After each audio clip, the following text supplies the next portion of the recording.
Love Your Channel is back, and as always, we're talking to YouTubers to learn something about their channels and get their tips and advice that you can use to start or grow your own channel. Okay, today we're talking sports. Really happy about that. Actually, it might be better to say we're talking about a channel that uses sports as a way to share amazing personal stories of tragedy and triumph and adversity and success and much more. The channel is called More Than Athletes, which is the absolute perfect name for reasons that we're going to get into in just a minute. And the storytelling master behind it and serious sports fan is named Sammy. He's joining me here today. And Sammy, I'm going to welcome you and at the same time start you off with the first question that everybody gets. Let's say you meet somebody who just learns that you have a YouTube channel. They ask you what it's all about. How do you answer? Well, first of all, thank you for having me, John. I like what you're doing with the channel, and I'm happy to come on here and share a little bit of my story with the channel. If I would explain to somebody what I'm doing, I basically tell them I share stories behind athletes so fans can get to know them better and connect with them in a deeper way. So share stories that go beyond the field and show more of their human side. So yeah, I humanize athletes through cinematic storytelling is kind of what I usually say. So before we get into your channel, can you tell us something more about yourself when you're not thinking about sports and writing about sports and talking about sports and making videos about sports? What keeps you busy? There's not much left if I can do those things. But it's yeah, I'm born and raised in the Netherlands, so I'm not American, but I really love American sports. And yeah, right now I'm kind of traveling the world a little bit, trying to find my base while I try to grow this channel and grow this business. Trying to hire a talented team is kind of my biggest task. But other than that, I like to work out. I was a big fan of martial arts growing up. I did Brazilian Jiu Jitsu for a majority of my life. Really thought I was gonna be some world champion one day. But yeah, then I kind of gave up on those dreams and started pursuing my career. And now I'm in Bangkok, for example, going to Dubai in a couple weeks or in a couple days actually. And I'll be back home for Christmas. Nice one. Nice one. Well, okay, we're going to get to your channel in just a second, but again, I want to take advantage of this opportunity to talk sports with you before we dive into the channel. I see, looking at my list here, I think I put together too many questions for you. Oh, good, So what man. I'm going to do, I have a choice. I can either cut the list down or I can make you go rapid fire. And I think that's what I'm going to do. We're going to go rapid fire on my questions here. So give me a short answer. Actually, you can give me any answer you want. You know, it doesn't have to be short. It's up to you. But give me an answer to each of the following questions. Okay, you ready for the sports, the Sammy Sports Quiz? Okay. I'm ready, man. Let's go. On a scale of 1 to 10, how much of a sports fanatic are you? I'd say a 7. Wait, well, I can't let that go. So there's room to grow. Your fanaticism is There's a still. lot of room to grow. But since I Ah, started this channel, I still watch sports. But if it was up to me, I'd sit on the couch and watch sports all day, go to live events. But it's so time consuming as well. So I don't think I'm that deep into sports as I would like to. I think like maybe six and a half. interesting. I'll go six and a half. No, we're going down now. We're going Yeah, we're going 6, down. We're Sammy. going down. I'm not that deep I into was I was waiting for sports. you to say like 12 or 17 or 37. I don't know. Nah, Okay, all right, I'm interesting. not one of those guys who knows every stat. Like I have some friends; those are like 8, 9s. Like they can tell you every game, the score, they correct you everything. I'm more like I kind of know who won, and that's it. Okay, this next question might be a little bit unfair, given you probably want to maintain some neutrality for your channel. But if you're willing to tell us, can you tell us who are your sports teams? Who are the teams that you pull for personally? None, actually. I'm not a fan of any team. I grew up in the Netherlands, so it's hard for me to bond with a team. I bond with players. That's why I started this channel. If I have to root for a team, it's the Dutch national team or the Moroccan national team. Those are the teams I root for. Other than that, I don't really care who wins. Okay, how about the NFL? Because looking at your channel, you obviously know a lot about the NFL, college football as well. In America, any particular team or two that you kind of None. like more I than really others? when I watch football, I really don't care who wins. I just try to watch some good football, trying to like enjoy the game. I have no preferences because I don't have a bond with any team. Like I've been to some NFL games, some college games when I was in the US. But yeah, some people they grew up in the city and they really feel the love of the city. For me, I just never got into a team. So can I take advantage of this opportunity to maybe I love to persuade try you it. You're not the first one. to how about the Tampa Bay Buccaneers, my team, the Bucks? How about Uh, can you claim your love for the Bucks right here, right now? I love the Bucks. I love the Bucks, but There you go. Good I answer. can't. Yeah, I love the Bucks. Let's keep it at that. Good answer. Good answer. You know what? Speaking of the NFL, looking at your channel in your long form videos, they are all about American football, the NFL, and sometimes the backstory with the college game. Is that just coincidence that it's all about American football? Are we gonna see videos about, I don't know, NBA players or baseball players or whatever in the future, or is it a football thing? Nah, 100%. We're gonna cover multiple sports on this channel. It's just that football is the one I'm most passionate about, and I know the best stories. Besides UFC, like MMA, I'm a big MMA fan too. But I figured it's easier to just start with something you really love and try to develop like your voice, your style with telling these stories. And now I'm actually at the point where I feel like I have a certain style and I know what I'm doing. So now I'm gonna pivot to basketball very soon. So I love basketball as well. Trying to get into it a little bit more deeper, trying to get to know these players. But yeah, I can't wait to cover other sports, and that's the exciting thing because yeah, I like to keep the channel broad. There are going to be basketball players on there, fighters, whoever, runners, swimmers. All these athletes have incredible stories, and I want to make them entertaining for basically the everyday fan. Yeah, and it is all about the story, as we're going to dive into in just a second. It's all about the human stories. Never, never a shortage of that, certainly in the world of sports. Looking at your channel, this is interesting. Looking at your channel and the history of it, I see that you started out in shorts, YouTube shorts, exclusively. Yes, And yes. then, I don't know, maybe 6, 7 months ago, as we're talking now, it looks like you made the transition to long form videos, which is the focus of the channel now. So what happened then? Why the switch from shorts to long form? That's a good observation. So I started with short form on TikTok and the shorts and Instagram Reels because that's what I was doing before. Like I worked as an editor for a long time for other channels, and I did the short form, and I knew that I could do that well. And I was just posting one story every day on my TikTok and my YouTube shorts. And suddenly I got a little bit of traction. And because I thought YouTube videos is too much work, I didn't really want to get into that maybe later. And then after like months of doing short form, I thought, hey, maybe I should give long form a try. Maybe I can tell a longer story for 12 minutes. And then I put a lot of work in. So I did a lot of research on this player. I wrote the script, I edited the video, came up with a thumbnail, posted it online, and it got really good results. So I was shocked. I was shocked. I was like, wow. Like long form, of course, it's the better route because you build a better bond with your audience. Short form is also, it's not really like any depth to it with your audience. So I was like, wow, I might have something here. And then I did it again. And then the video did great again. I was like, wow, I should really pursue this. And then I just basically went all in on my long form. So does that mean, maybe it's hard to say, but does that mean shorts are kind of not in the future, or we'll see, or what's the status of shorts for your channel going So forward? yeah, I still do them like five a week, but not really. There's not much attention behind it. I have a really talented short form editor who's kind of helping me out, but for now it's still basically on the backside. But once I have long form more systemized, I want to really get into short form because I think, especially on TikTok, there are a lot of opportunities now where they're handing out a lot of money in these sports programs and stuff like that. And I'm definitely want to get into that later when I have my long form a little bit more under control because right now it's still a little bit of a chaos. Before we continue, let me remind everybody that Love Your Channel now has a podcast version. If you're more of the listening type, you can find us on Spotify, Amazon Music, and Apple Podcasts. Links in the description below. And also, if you're more of the reading type, and I know you're out there somewhere, we now have a Substack where you can find text versions of all of our conversations, including my conversation with Sammy, along with other information you can use to grow or start a channel. Again, link in the description, of course. Okay, Sammy, this is the part where I tell you 3 things that I love about your channel. I'll go through my list here and I'll stop after each one to get your feedback. This is the easy part for you. You just have to relax and listen to how great you are. And I'll apologize for my voice here. I'm having some wintertime voice issues. Don't normally sound like this, but oh well, what are you going to do? Okay, Sammy, the first thing I love about your channel is your storytelling. Now, More Than Athletes is the perfect title for your channel. And you have like a slogan that's also perfect. Meet the human behind the jersey. That to me is a double bullseye. It's right on. It's perfect. They're both perfect because they capture the message or like the theme that runs through all of your videos, that these people who you might know as athletes or public figures are very much humans away from the sport. And they have their own problems and challenges and so on. And this creates great opportunities for storytelling.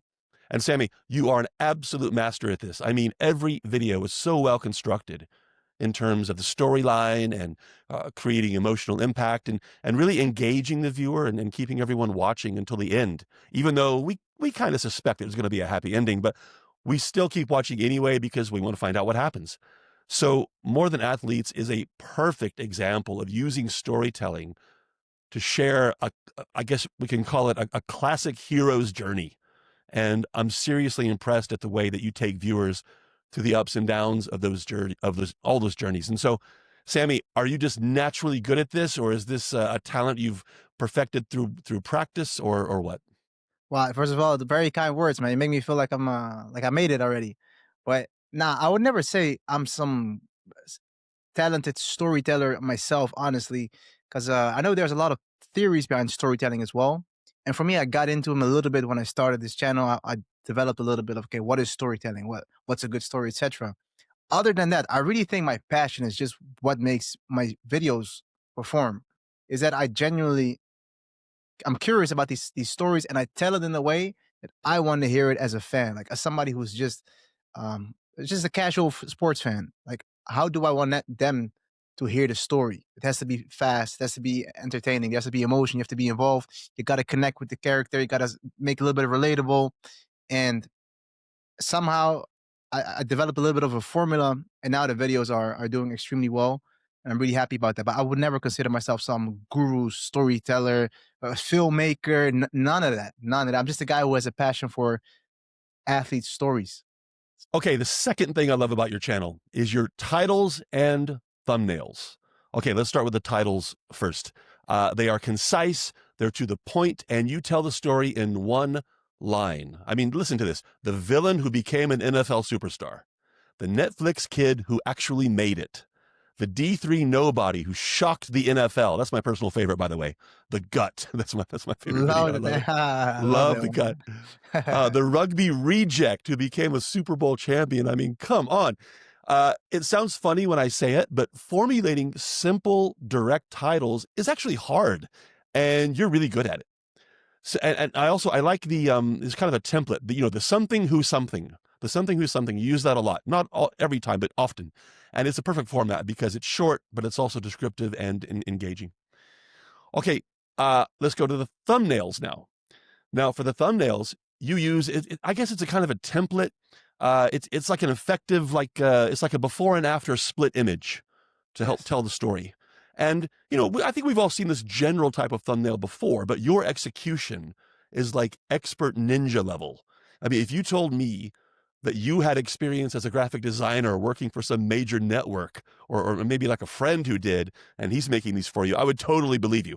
I mean, I can see on the thumbnails when you go back to when you just started with long form, the first one 6-7 months ago. I can see a little bit of an evolution. Um, Again, starting with the Yes. oldest ones, it looks like you're trying to find your style, but you found it on like the third or fourth try. So well done again, Sammy. So, Sammy, as a YouTube creator, how important, how crucial, really, titles and thumbnails are. Tell us how you got so good at both of them. Yeah. I think this is the secret sauce right here. This is what really makes a YouTube video is how are you going to package your video? How are you going to sell the story to the audience? And I think this is where a lot of people just skip over and kind of rush it. Where I really like to take my time with this process. So you really like the thumbnails? I have a guy. His name is Enzo, and me and him we actually brainstorm every video. Okay, what's the story? How are we going to make a good thumbnail? We come up with multiple sketches. We really think about, okay, what does it look like? The colors, the background, and then we go back and forth. Title, same thing. It takes me like weeks to come up with a title sometimes, and I before I even start a video, I already know the way I'm gonna package it. So there goes a lot of thought behind these titles and thumbnails.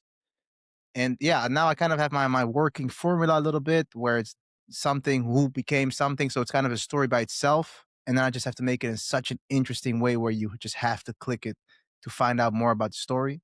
And then it's about having a banger intro to keep you in that story. But yeah, it's a lot of thinking before I even start the video. It's just how am I going to sell this story to the audience? And as you can see, I never use names as well. I'm not a fan of using athletes' names in the title because I feel like you narrow your total addressable market. Like how many people are interested in your video? If you use a name, well, it's only if you know the name. But if you don't use a name, well, now anybody can watch a story because it's just a cool story you want to click on. So it's a lot of thought that goes behind it, And yeah, sometimes I'm stuck with like 20 titles. I don't know which one to pick, and then I slowly work my way down to three. And now you have the A/B test feature on YouTube, which I use. I love it personally. I use it every time. So then, yeah, I have like three different angles of this video. One might be on him being hated. One might be him on him, um, yeah, being like a bad quarterback or something, and one might be something else. And then YouTube will just tell me which angle hit the best. Yeah, it's amazing how much thought and planning and strategy goes into every word of, like, a 6 or 7 word title. And obviously the thinking and the strategizing behind thumbnails. And you hear this a lot. Kind of what you just what you mentioned is that often people will start with the packaging and work backwards from there, because that's where the impact comes from. That's what's going to generate interest among viewers. Yeah, interesting. Great. Yeah, sometimes I have an amazing story. I'm like, oh, I love this player. He's doing so well. He's trending, and I just can't find a way to sell it, and then I just don't do it, which kind of sucks. But if I can't have a good packaging, a good thumbnail title combination, then I just don't develop the story. The third thing I love about your channel is the way you appeal to multiple audiences. Now, we're looking at your channel from two angles here, the sports fan channel and the human story channel. And obviously your channel is absolutely perfect for any serious sports fan and any football fan in particular so far, although, as you mentioned earlier, that's going to go in new directions in the future. Already looking forward to that. But I just like the fact that the most hardcore fan of any team will instantly recognize another hardcore fan when they listen to your narration on your videos. Even though you gave you gave yourself a 6 earlier, Sammy, I'm going to respectfully disagree with you, because let me tell you how much of a sports fan you are, because you come across as an absolute 10, and that's really clear. And again, other serious sports fans will recognize that instantly. But here's what impresses me: casual viewers with little or maybe zero interest in the world of sports can be just as engaged in your content, because it focuses on universal human themes, fear of failure, the love of a parent, overcoming illness, proving doubters wrong, and so on. And so I know this goes back to what I said already about storytelling, but this is the benefit of that storytelling, connecting with two very different audiences with the same content, and that's not easy to do. So, Sammy, is this just something that kind of happened accidentally almost, or was this part of the plan, or what can you tell me about that? Nah, this is a great observation because this is what my plan was before I ever did my first long form video. Is how can I make my video as interesting for the biggest group possible, not just football fans. I want you to watch my video, even if you've never watched a snap of football. That's the goal I have, and that's a really difficult goal to hit. But that's why I never go in too depth about certain football events or certain football terminology. I just like the story to be easy to understand for everyone, and I feel like so far that's going pretty well. But it is super difficult because sometimes I have a really like football story with all the ups and downs are football related, but I have to find a way to translate that to people who don't really follow football like that. So sometimes I do like little explanations in the video, like what the draft is. For example, I made a video on a rugby player or rugby league player, and I got a lot of I knew a lot of people who don't watch football. So I explained every little part from the draft to like football terms, and I felt like it really helped make the video understandable for a lot of people, and that's why the video I think did so well on the channel. Yeah. Okay, let me ask about some other aspects of More Than Athletes. Um, where do you get your ideas from? Long before this becomes a video that you upload to your channel, it starts with, I don't know, something that somehow catches your attention. You somehow learn that there's a story behind this. There's research involved with the story. So how did you find out about everybody that we eventually see on your channel? Man, I'm giving out all the free sauce today. So the nah, it's all good though. So the ideation is super important, and this is a struggle I have right now. Is where do I find these stories? And sometimes I'm scared I'm gonna run out of stories. Like there might not be a good story out there anymore, and then I just find one. But for me, it's been the years of following the NFL that I kind of know. I just if I put a random team in front of me, I can pick out 3, 4 players which I know they had a really interesting story, and then I have this very long list of all the players I want to cover. But it's a matter of staying up to date with what's happening in the NFL, who's playing in the NFL. So the draft, I learned about so many players in the draft. I'm on Twitter a lot. I scroll on YouTube. I really take my time with finding a story because I explained this to one guy the other day. Is where his channel was doing well, but he was posting so often that once every while a video did really well, and it was because he had a good story.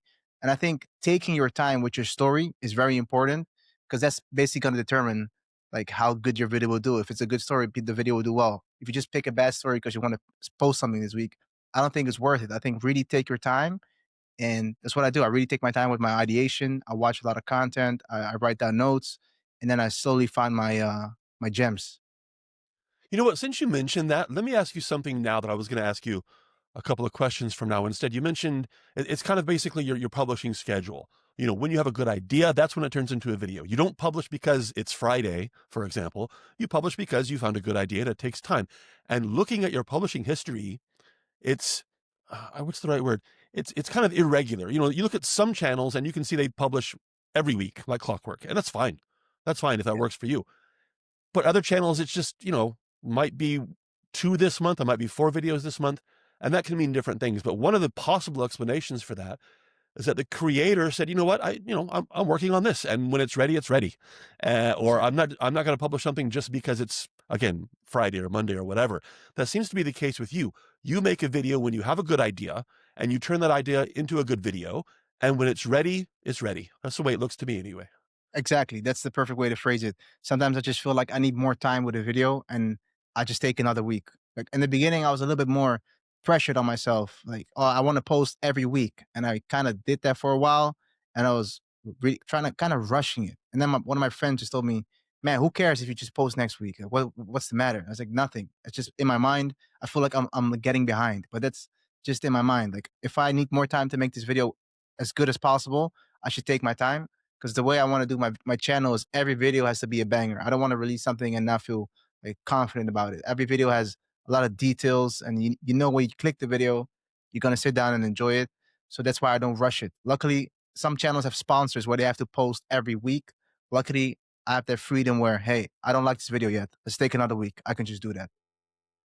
So let's rewind a minute. Let's go. Let's say you found your idea. You are convinced that this is going to be great, and you commit to this story. This is going to be your next video.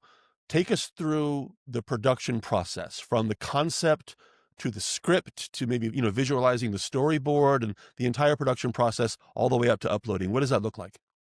Yeah. So the way I do it is I have a researcher. So his goal is to just find out everything about this athlete that he can find on the internet.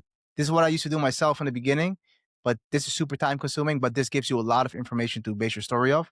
So he basically generates this document with all the research of the player.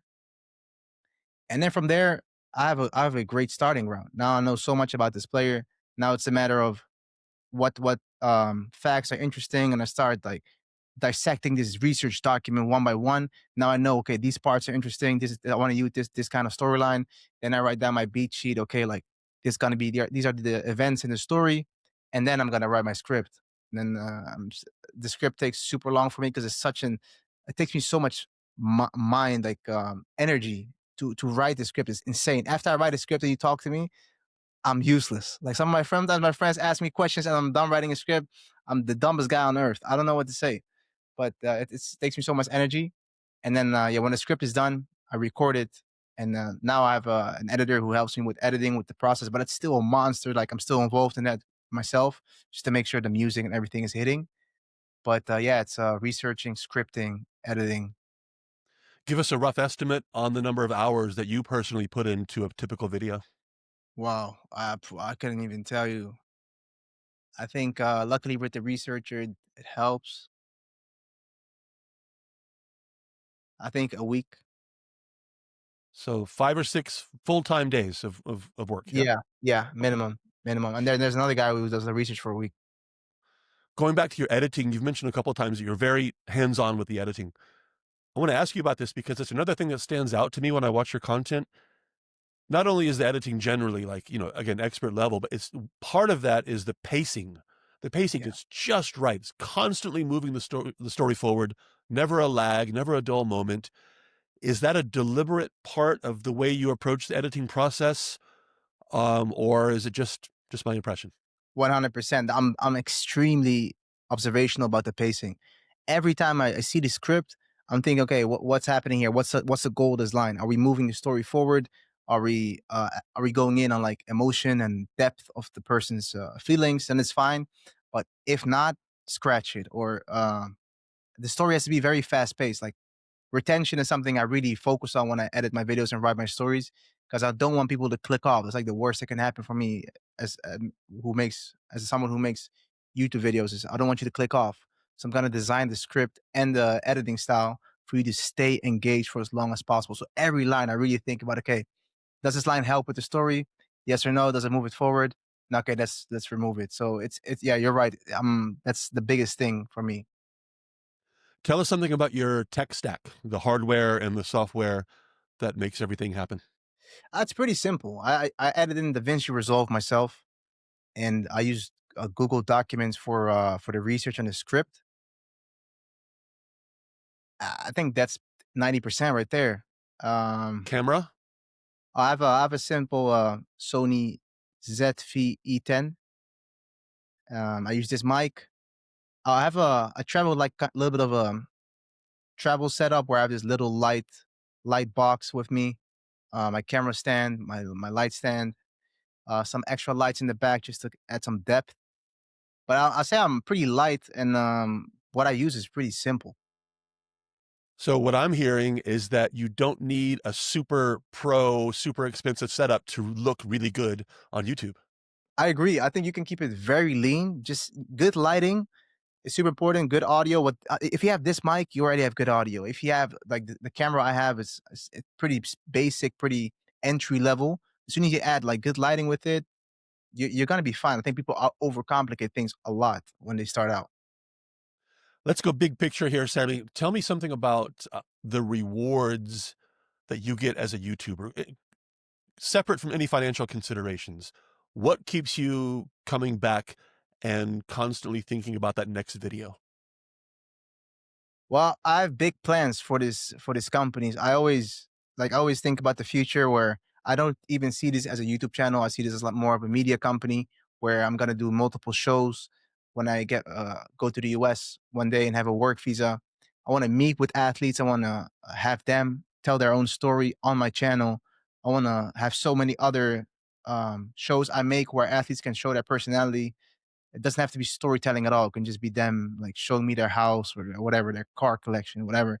So just stuff like that, like a clothing line, or I produce other podcasts for other channels. I have so many big plans, and that really keeps me motivated because that's the vision I have. Right now, I'm just a guy who makes stories on YouTube, but that's what I want to work towards.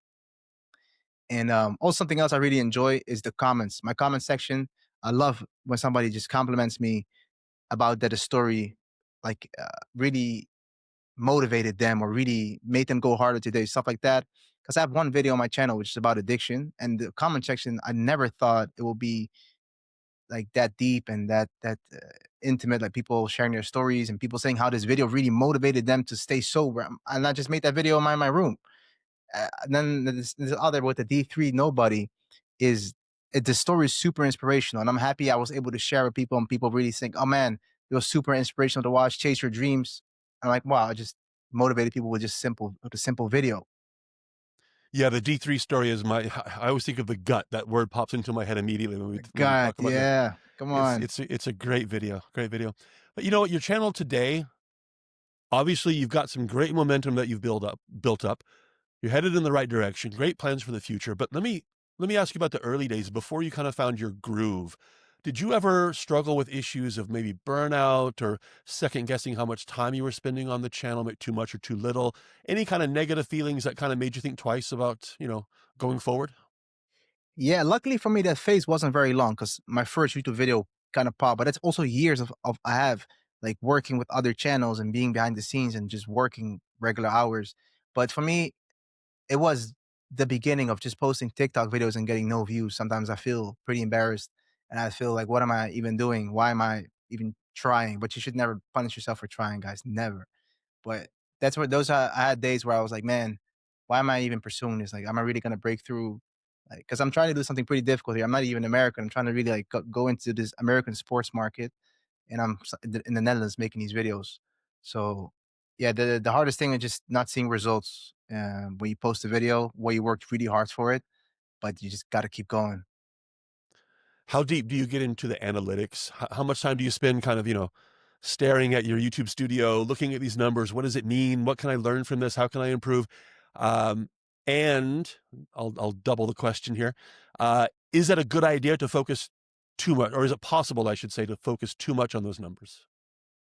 I think you can definitely overanalyze, but I do think it's important to stay up to date with your analytics because you kind of want to see what the video did well and what it didn't. So of course, the two main things I look at is the CTR and the AVD, and that's basically what decides how good my video is going to do.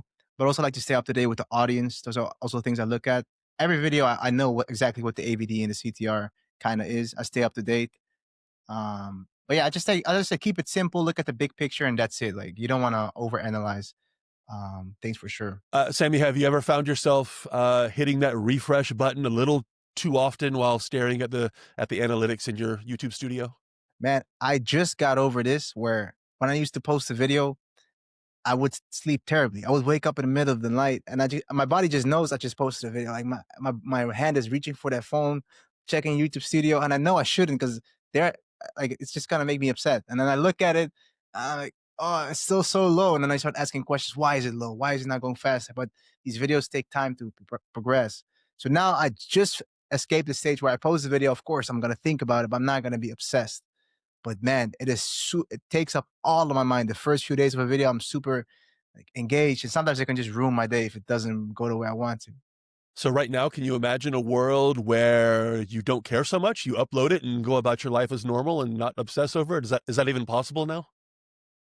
I don't think it's ever possible. I No? don't think about because I do have that like competitive drive. I want to every video I wanted to crush. I wanted to do numbers, and that's kind of what keeps me going. So I think if I don't look at it and I don't care, like nah, I just don't think I'll be as deep in the trenches as I am now. Like, so I don't think that's ever going to be a possible scenario. I like that word crush. Like maybe, Yeah, that's kind of the mentality that's has kind of helped you get to where you are, at the same time, to be fair. So, the crusher to crush or not to crush? yeah, it is. It is. Let's I mean, crush. yeah, like, you don't want to put too much pressure on yourself, but I kind of like to put the pressure on myself. I have high expectations of myself, and I kind of like that mindset of okay, every time I post out something, I want it to do extremely well. I want to hit numbers, crazy numbers. I'm not shy to be like, oh, I just wanted to hit this, hit that. Not. I want a million views every time I post. Okay, how about advice? Let's talk about advice for people just starting out, Yeah. thinking about starting their own channel. They ask you, what the two or three things maybe that they should keep in mind to help guide their channel to success. Yeah, it's funny for me to ask, like, actually giving advice because I'm still really new in this space, but I do have some things that, yeah, I did myself and I learned from a lot of other YouTubers as well. I think the first thing is make content you're passionate about, you care about, because that's gonna help you in the long run. If you don't really care about your content and you just think it's some business opportunity, hey, I make videos in this niche. At a certain point, you just kind of give up on it if you don't see results. It's hard to really keep going if you don't have that passion. So I think for longevity, pick something you're passionate about, you love making videos about. And then secondly, I think yeah, take your time with your packaging. Like before, don't just make a video and then before you upload it, just think of a title. I think you don't have to over obsess with it, but just take your time with it. Like think about the title. Actually, look at the title to like a thumbnail previewer. I always do that before every upload. Is I look at it in a thumbnail previewer so I can see what it looks like on the recommendation page, and I see okay, it doesn't really pop. Maybe if I use this word differently and change this, okay, now it pops, and then okay, then I help that helps me with the packaging. So I think those two things, and yeah, just start, just get going, like just start. Don't sit on ideas and be yeah shy about it. Just if you have a passion for something, want to go for it, just go for it. How about regrets? If you could go back in time and change anything, would you change anything? Now I'm not a big fan of going back and thinking about like having regrets, but if I look at it like what could I have changed in the past to make me like further today is maybe the way I hired in the beginning. I think that's a very big problem I have right now in my business is I'm trying to make like a talented team. That's the goal I always had is to have like extremely talented people on my team. Every person is really good at what they're doing from the writing to the editing, from this and that. And so far I've kind of wasted a lot of time with people I just should have never like started with looking back. But I didn't really know what I was doing. Yeah, but to be fair to you, Sammy, is that the kind of thing you can really avoid? I mean, that's kind Yeah, of like nah, the I nah. think every business, large and small, has the same experience. It's just some people work out, others don't. What can you do? Not your Yeah, fault, that's I guess. yeah, yeah. It's just part of becoming like yeah of hiring, I guess. Other than that, I don't really think I have regrets. I wish I started earlier. I hear that a lot. I Yeah, I hear wish that I a lot started. when I ask that question. I wish I'd started earlier. Yeah. And yeah, I remember when I started, like I had it in my mind, and I always thought like I wasn't gonna able to make money telling sports stories. I always thought, how am I gonna make a lot of money with this? But man, there's so many ways to make money. I should have just started as soon as I thought about it. But yeah, So we looked back. Now let's look forward to the future of the channel. You already mentioned this earlier, and I also saw this on one of your community posts on your channel. You want, in the future, you want to have athletes come on your channel to tell their own stories. yeah, Fantastic. I think it's great. That would be amazing. Very doable, by the way. Given what you've done so far, I have no doubt you can make that happen.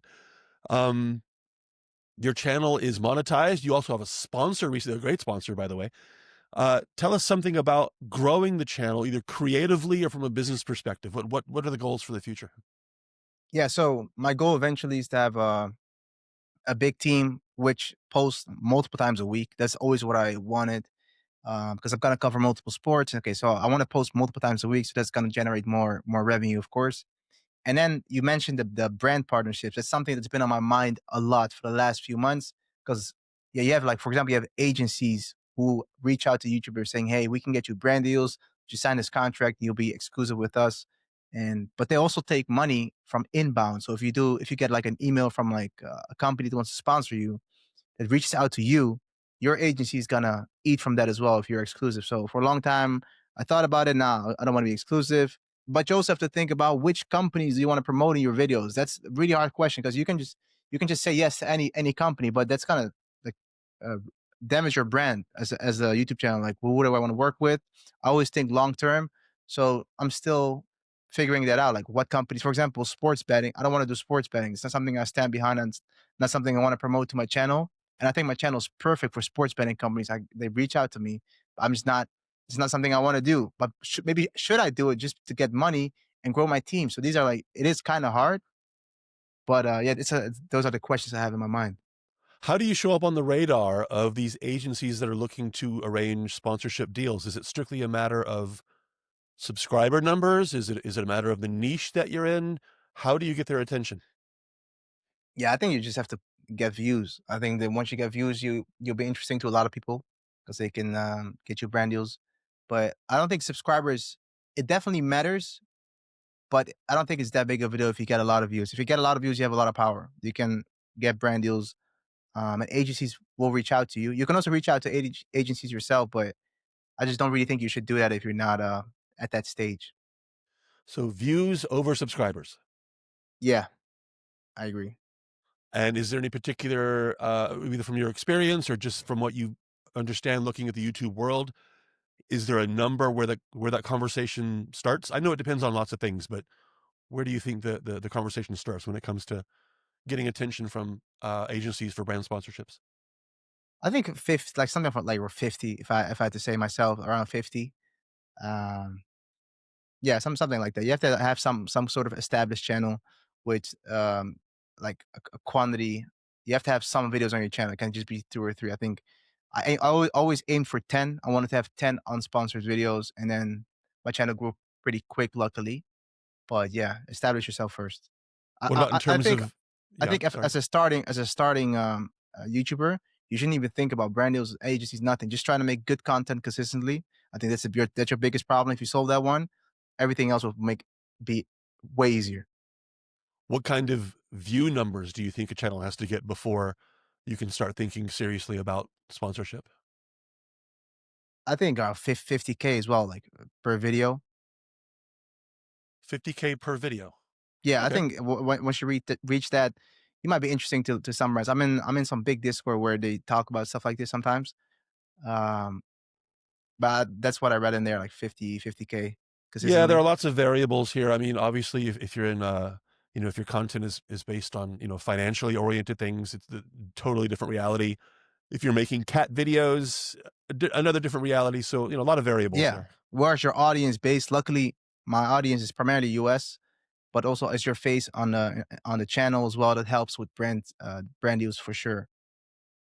Right. So if you are a sports fan and you want insights and commentary on aspects of the game that you probably didn't even know about, you need to check out More Than Athletes. If you love the let's call it the Rocky story, the triumphing over the odds, coming back and beating diversity down, winning the title, taking the trophy home, however you want to say it, you need to check out More Than Athletes. As we've discussed here from several different angles, there's a lot to love about this channel. Oh, and if you are a YouTube creator, especially if you're just starting out trying to grow your channel, you can also learn a lot from More Than Athletes, from everything we talked about here, from the way the editing is done, the killer thumbnails, addressing two audiences at the same time, the storytelling masterclass, lots and lots of lessons to take away from the work that Sammy does on More Than Athletes. Definitely check it out. Link in the description below, of course. Sammy, thanks so much for joining us, and best of luck going forward. I will definitely be watching. Yeah, thank you, John, for having me. It was a great conversation, and I like your channel, I like your mission. Keep it up, and I'll yeah, keep everything. I have an eye on everything you're doing. Thank you for having me, man. Great. Thanks again, Sammy. Appreciate it. And thanks everybody for watching. Be sure to check out our podcast, our Substack, links in the description below, of course, and we'll see you next time on Love Your Channel.